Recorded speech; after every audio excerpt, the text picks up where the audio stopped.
কলকাতা। স্থানীয় সংবাদ পড়ছি ধৃতি সেন শর্মা। বিশেষ খবর হলো, বেঙ্গালুরুর রামেশ্বরম কাফের বিস্ফোরণ কাণ্ডে রাজ্যের দীঘা থেকে ধৃত দুই সন্দেহভাজনকে ট্রানজিট রিমান্ডে বেঙ্গালুরু নিয়ে যাওয়া হয়েছে। রেশন দুর্নীতি কাণ্ডে ইডি তৃতীয় চার্জশিট দাখিল করেছে। প্রথম দফা ভোটের দিন এগিয়ে আসার সঙ্গে সঙ্গে উত্তরবঙ্গের 3 লোকসভা আসন জলপাইগুড়ি, আলিপুরদুয়ার ও কোচবিহারে ভোটের প্রচার এখন তুঙ্গে। প্রধানমন্ত্রী আগামী সপ্তাহে আবারও উত্তরবঙ্গে আসছেন। আজ চৈত্র সংক্রান্তি, 1430 বঙ্গাব্দের অবসান। মোহামেডান স্পোর্টিং আজ আই লিগে তাদের শেষ ম্যাচে দিল্লি এফসির মুখোমুখি হবে। আসছি বিস্তারিত খবরে। বেঙ্গালুরুর রামেশ্বরম কাফের বিস্ফোরণ কাণ্ডে রাজ্যের দীঘা থেকে ধৃত দুই সন্দেহভাজনকে ট্রানজিট রিমান্ডে বেঙ্গালুরু নিয়ে যাওয়া হয়েছে। এনআইএ আধিকারিকরা গতরাতেই আব্দুল মথিন আহমেদ ওয়াহা ও মুসাফির হোসেন সাজিব নামে এই দুই যুবককে নিয়ে বেঙ্গালুরু যান। এ মাসের 17 তারিখের মধ্যে তাদের সেখানকার আদালতে তুলতে হবে বলে ব্যাংশালের বিশেষ এনআইএ আদালত রায় দেয়। এনআইএ গতকাল পূর্ব মেদিনীপুরের নিউ দীঘার হোটেল থেকে এদের গ্রেপ্তার করে। এই বিস্ফোরণ কাণ্ডে কিছুদিন আগেই মুজাম্মিল শরীফ নামে আর এক ব্যক্তিকে তারা গ্রেপ্তার করেছিল। তাকে জেরা করে এদের সন্ধান মেলে। তারপর রাজ্য পুলিশের সহযোগিতায় দুজনকে গ্রেপ্তার করা হয়। এনআইএ সূত্রে জানা গেছে, নিউ দীঘার হোটেলে আশ্রয় নেওয়ার আগে ধৃত দুজন 12 থেকে 28 মার্চ পর্যন্ত কলকাতার লেনিন সরণি, ধর্মতলা, খিদিরপুর ও ইকবালপুর এই 4 জায়গার হোটেলে ওঠে। তাদের কাছ থেকে উদ্ধার হয়েছে বেশ কিছু গুরুত্বপূর্ণ নথিপত্র, ল্যাপটপ, ইলেকট্রনিক সরঞ্জাম ও ডায়েরি। উল্লেখ্য, গত 1 মার্চ রামেশ্বরম ক্যাফেতে টাইমার লাগানো বিস্ফোরক রেখে আসে এক ব্যক্তি। ঘণ্টাখানেক পরে ঘটে বিস্ফোরণ। ওই ঘটনায় 10 জন আহত হন। বিস্ফোরণ কাণ্ডের মূল চক্রী আব্দুল মথিনি ছিল বলে এনআইএর অনুমান। কোন জঙ্গি সংগঠনের সঙ্গে তাদের যোগসাজশ আছে কিনা তা খতিয়ে দেখা হচ্ছে।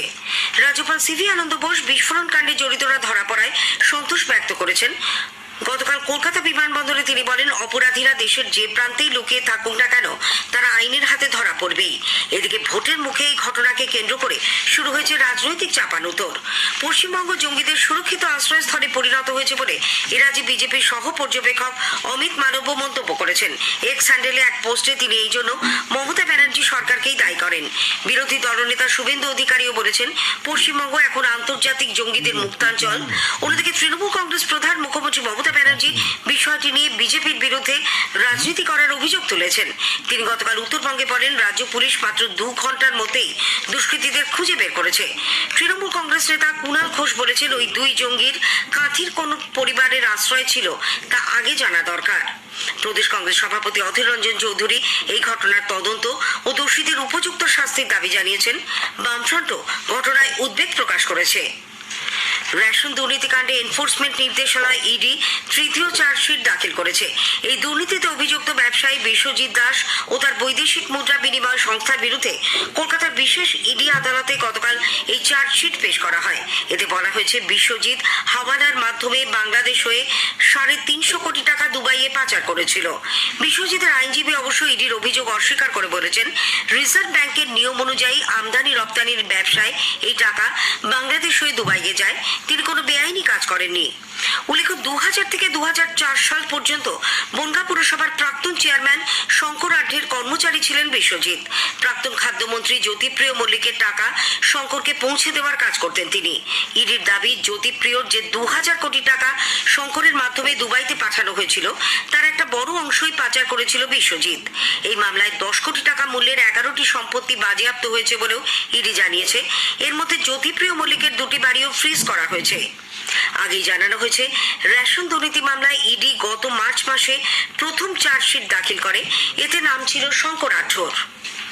দাড়িভিট কাণ্ডে রাজ্যের মুখ্য সচিব, স্বরাষ্ট্র সচিব এবং এডিজি সিআইডিকে ফের আদালতে হাজিরার নির্দেশ দিল কলকাতা হাইকোর্ট। এবার হাজিরা না দিলে তাদের বিরুদ্ধে গ্রেপ্তারি পরোয়ানা জারি করা হতে পারে বলে হুঁশিয়ারি দিয়েছেন বিচারপতি রাজশেখর মান্থা। ওই ঘটনায় এনআইএ তদন্তের নির্দেশ কার্যকর না করায় রাজ্যের 3 শীর্ষকর্তার বিরুদ্ধে আদালত অবমাননার রুল জারি করেছিল হাইকোর্ট। গতকাল তাদের হাজিরা দেওয়ার নির্দেশ দেওয়া হয়, কিন্তু শুনানিতে তারা উপস্থিত না হওয়ায় বিচারপতি ক্ষোভ ব্যক্ত করেন। সোমবার সকাল 10:30টায় মুখ্য সচিব, স্বরাষ্ট্র সচিব ও এডিজি সিআইডিকে আবার হাজিরার নির্দেশ দিয়েছেন বিচারপতি। স্থানীয় সংবাদ শুনছেন আকাশবাণী কলকাতা কেন্দ্র থেকে। এখন বিজ্ঞাপন, পরে রয়েছে বাকি খবর। দিদি, এই মাসে ব্যাংকের পাস বইটা আপডেট করেছেন? এবার করেননি? আরে তাড়াতাড়ি করে ফেলুন। লক্ষ্মীর ভান্ডারের বর্ধিত অর্থ এপ্রিল মাস থেকেই আপনার ব্যাংক অ্যাকাউন্টে ঢুকে গেছে। কি আপনারা খুশি তো?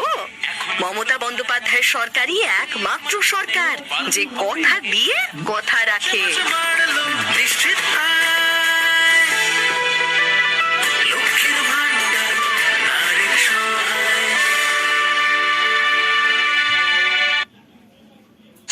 ফিরে এলাম স্থানীয় সংবাদে। প্রথম দফা ভোটের দিন এগিয়ে আসার সঙ্গে সঙ্গে উত্তরবঙ্গের 3 লোকসভা আসন জলপাইগুড়ি, আলিপুরদুয়ার ও কোচবিহারে ভোটের প্রচার এখন তুঙ্গে। তৃণমূল কংগ্রেস প্রধান মুখ্যমন্ত্রী মমতা ব্যানার্জি গতকাল কোচবিহারের দিনহাটা ও আলিপুরদুয়ারের জয়গাঁওতে জনসভা করেন। বিজেপি সরকারের বিরুদ্ধে কেন্দ্রীয় এজেন্সির অপব্যবহারের অভিযোগ তোলেন তিনি। সিবিআইকে দিয়ে সাধারণ মানুষ, সংখ্যালঘু ও রাজবংশীদের ভয় দেখানো হচ্ছে, এনআইএ-কে দিয়ে মেয়েদের অসম্মান করা হচ্ছে বলেও মুখ্যমন্ত্রী অভিযোগ করেন। তার দাবি, উত্তরবঙ্গের মানুষের জবাব দেবেন। দলের সর্বভারতীয় সাধারণ সম্পাদক অভিষেক বন্দ্যোপাধ্যায়ও ধূপগুড়িতে এক জনসভায় কেন্দ্রের শাসক দলের সমালোচনায় সরব হন। বিরোধী দলনেতা শুভেন্দু অধিকারী গতকাল কোচবিহারের নাটাবাড়ি ও আলিপুরদুয়ারের কুমার গ্রামে জনসভা করেন। নাটাবাড়িতে তিনি বলেন, যারা নিরপেক্ষভাবে আইন মেনে কাজ করছেন সেই সব পুলিশ কর্মীদেরই মুখ্যমন্ত্রী দিনহাটা থেকে হুঁশিয়ারি দিচ্ছেন। এজন্য নির্বাচন কমিশনের উচিত তার বিরুদ্ধে ব্যবস্থা নেওয়া। কোচবিহারের বিজেপি নেতা কেন্দ্রীয় স্বরাষ্ট্র প্রতিমন্ত্রী নিশীথ প্রামাণিকও দিনহাটার নাটাবাড়িতে জনসভায় যোগ দেন। শুভেন্দু অধিকারী আজ টাকিতে এক জনসংযোগ কর্মসূচিতে অংশ নেবেন। বিজেপির রাজ্য সভাপতি সুকান্ত মজুমদারের বালুরঘাট ও গঙ্গারামপুরে বেশ কয়েকটি জনসভার কর্মসূচি রয়েছে। এদিকে জলপাইগুড়ি লোকসভা কেন্দ্রের বাম কংগ্রেস জোট প্রার্থীর সমর্থনে গতকাল সেখানে গান্ধী মূর্তির পাদদেশ থেকে এক মিছিল বের করা হয়। ডিওয়াইএফআই রাজ্য সম্পাদিকা মীনাক্ষী বন্দ্যোপাধ্যায়, এসএফআই এর সর্বভারতীয় সম্পাদক ময়ূক বিশ্বাস, কংগ্রেসের জেলা সভাপতি পিনাকি সেনগুপ্ত প্রমুখ ওই মিছিলে যোগ দেন। গোটা পশ্চিমবঙ্গ বারুদের স্তূপে পরিণত হয়েছে বলে মীনাক্ষী অভিযোগ করেন। সিপিআইএম নেতা সুজন চক্রবর্তী আজ উত্তর 24 পরগনার যশোর রোডের সাতগাছি অঞ্চলে প্রচার শুরু করবেন। পরে তীর্থভারতী থেকে ধানকল পর্যন্ত এক মহামিছিলেও যোগ দেবেন তিনি। দলের রাজ্য সম্পাদক মোহাম্মদ সেলিম আজ মুর্শিদাবাদে জোতকমল সহ বিভিন্ন জায়গায় পথসভা করবেন। প্রধানমন্ত্রী নরেন্দ্র মোদী নির্বাচনী প্রচারে আগামী সপ্তাহে আবারও পশ্চিমবঙ্গে আসছেন। মঙ্গলবার 16 এপ্রিল তিনি রায়গঞ্জে আসবেন বলে দলীয় সূত্রে জানা গেছে। উত্তর দিনাজপুরের জেলা বিজেপি সভাপতি বাসুদেব সরকার গতকাল প্রধানমন্ত্রীর সফরসূচি সংবাদ মাধ্যমকে জানান। ওই দিন বেলা 1টা নাগাদ শ্রী মোদী রায়গঞ্জের গোয়ালপাড়া মাঠে জনসভা করবেন। এই সভার আগে নিরাপত্তা ব্যবস্থা খতিয়ে দেখতে প্রধানমন্ত্রী কার্যালয় থেকে এসপিজি কর্তারা গতকাল রায়গঞ্জে পৌঁছন। দিনভর চলে সভাস্থল পরিদর্শন। আজ চৈত্র সংক্রান্তি। 1430 বঙ্গাব্দের অবসানে সূচনা হবে নতুন বছর 1431-এর। পুরনো বছরকে বিদায় জানিয়ে নতুন বছরকে বরণ করে নিতে বিভিন্ন আচার অনুষ্ঠানের আয়োজন করা হয়েছে। লোকসভা ভোটের আবহে বাংলা বর্ষ বিদায় ও নতুন বছরকে স্বাগত জানাতে আকাশবাণী কলকাতার একটি প্রতিবেদন। 19 শতকের কলকাতা নিয়ে হুতম লিখছেন, চিতপুরের বড় রাস্তা মেঘ করলে কাদা হয়, ধুলোয় ধুলো, তার মধ্যে ঢাকের গডরার সঙ্গে গাজনা বেরিয়েছে।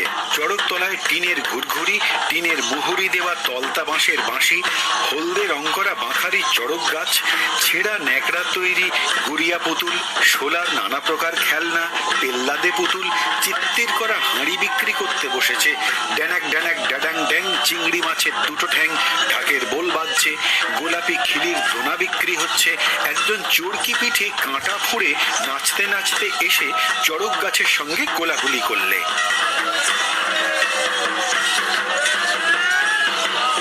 সেদিনের কলকাতার চড়কের এই ছবি শুধুই ইতিহাস। তবু আজও ফুরোয়নি বর্ষ শেষের 3 দিনের নীল ও চড়ক গাজনের আকর্ষণ। গত কয়েকদিন দক্ষিণ 24 পরগনার জয়রামপুর ও বড়কাছাড়িতে এই উপলক্ষে বহু ভক্তের সমাগম হয়। জমে ওঠে মেলা, তৈরি হয় ছোলা বাতাসা নিয়ে জল ছত্রতলা। সন্ন্যাসীরা কালীঘাট থেকে বাঁকে করে জল নিয়ে হেঁটে এখানে পৌঁছন, দণ্ডি কাটেন। আরাধ্যের কাছে নিবেদনের মধ্যেই দূর হয় পথশ্রমের ক্লান্তি। অভিজিৎ চক্রবর্তী, আকাশবাণী সংবাদ, কলকাতা।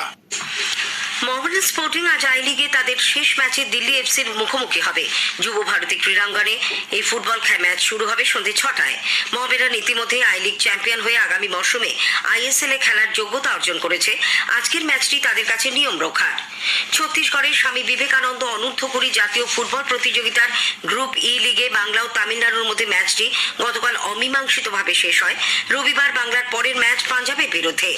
পূর্ব কলকাতার ফুলবাগান থানা এলাকার কাঁকুরগাছিতে একটি শখ শপিং মল লাগোয়া বস্তিতে গতকাল রাতে আগুন লাগে। দমকলের 5টি গাড়ি প্রায় 3 ঘন্টার চেষ্টায় রাত 10:30 নাগাদ আগুন নিয়ন্ত্রণে আনে। দমকল মন্ত্রী সুজিত বসু ঘটনাস্থলে যান। শেষ করার আগে স্থানীয় সংবাদে বিশেষ কিছু অংশ আরও একবার। বেঙ্গালুরুর রামেশ্বরম কাফের বিস্ফোরণ কাণ্ডে এ রাজ্যের দীঘা থেকে ধৃত 2 সন্দেহভাজনকে ট্রানজিট রিমান্ডে বেঙ্গালুরু নিয়ে যাওয়া হয়েছে। রেশন দুর্নীতি কাণ্ডে ইডি 3য় অতিরিক্ত চার্জশিট দাখিল করেছে। আজ চৈত্র সংক্রান্তি 1430 বঙ্গাব্দের অবসান। স্থানীয় সংবাদ শেষ হলো।